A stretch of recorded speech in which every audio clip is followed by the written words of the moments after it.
বিষ খেয়ে আত্মঘাতী এক যুবক। শুক্রবার ঘটনাটি ঘটেছে খানাকুলের রামনগর এলাকায়। জানা গেছে মৃতের নাম খোকন দলুই, আনুমানিক 32 বছর বয়স। তার বাড়ি স্থানীয় খানাকুলের রামনগর এলাকায় বলে জানা গেছে। পরিবার সূত্রে জানা যায় গতকাল অর্থাৎ শুক্রবার সরস্বতী পূজায় বাইরে বেরিয়েছিলেন ওই যুবক।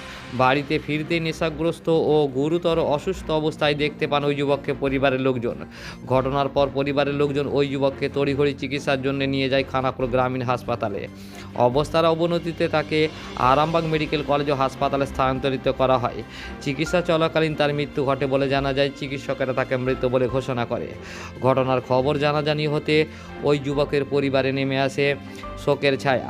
মানসিক অবসাদের কারণে ওই যুবক বিষ খেয়ে আত্মহত্যা করেন বলে পরিবারের লোকজনের প্রাথমিক অনুমান। পুলিশ দেহ ময়নাতদন্তে পাঠায় বলে জানা যায়। যদিও ঘটনাটি কী ঘটেছে খতিয়ে দেখছে খানাকুল থানার পুলিশ।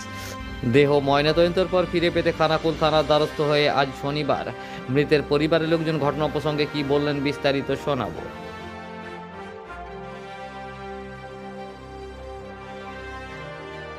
ঘটনাটা কী ঘটেছিল বলতে, কালকে তো সরস্বতী পুজো ছিল, এমনি নেশা ভাঙ করেছিল। তারপরে এবার ও তো বিয়ে শাদি করেনি, তারপরে একটা মানসিক হয়তো চাপে ছিল, এই কারণে আবার তো কেউ বাড়িতে থাকে না। এবার তারপরে কী করে কী ঘটনাটা ঘটেছে জানি না। আমার বাড়িতে ফোন করতে আমরা তাড়াতাড়ি বাড়ি গেলাম, যে এখানে গুরুতর অসুস্থ। আমরা তড়িঘড়ি খানাকুল হসপিটালে নিয়ে যাই। ওখান থেকে ডাক্তারবাবু হসপিটালে আছে, এখান থেকে নিয়ে গিয়ে এবার ময়নাতদন্তে পাঠানো হয়। হ্যাঁ, পুলিশে নিয়েছে, মানে ওই 27 থেকে 30-এর মধ্যে। হ্যাঁ হ্যাঁ, 20 কে মারা। না, ওটা তো ঠিক বলতে পারছি না।